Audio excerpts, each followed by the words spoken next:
Ever wondered how a bishop becomes a bishop? Well, the journey to the bishopric is a fascinating one, steeped in tradition and dating back to the 3rd century. The process of becoming a bishop has evolved significantly over centuries, molded by historical and societal shifts. In the 3rd century, when Christian communities were still small, bishops were considered leaders of a marginal group.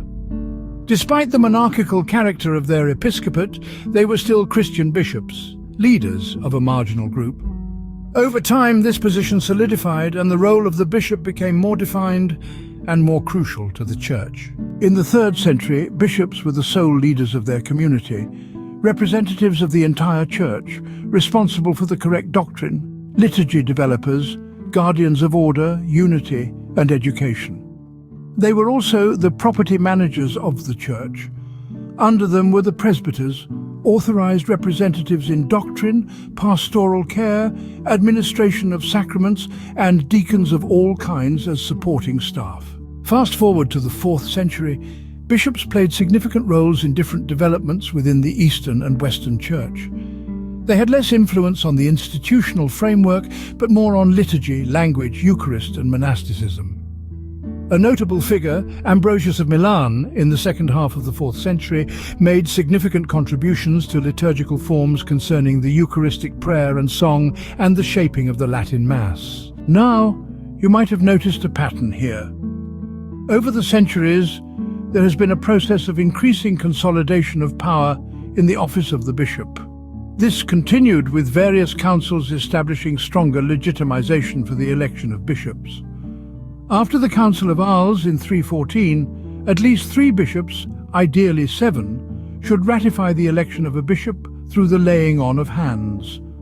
The First Council of Nicaea in 325 further curtailed the influence of the entire church populace in electing bishops. It established that all bishops of a province, or at least 3 present personally, should perform the ratification of the bishop's election through the laying on of hands. The absentees and the bishop of the provincial metropolis then had to agree retrospectively. Over the course of the 3rd century, the bishop of the provincial metropolis played an increasingly significant role, which was standardized by various synodal canons in the 4th century.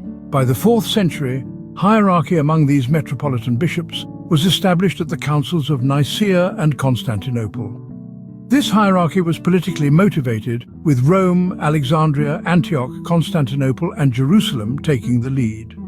By the time of Damasus in the late 4th century, Rome, with its metropolitan bishop, took the lead. So, there you have it.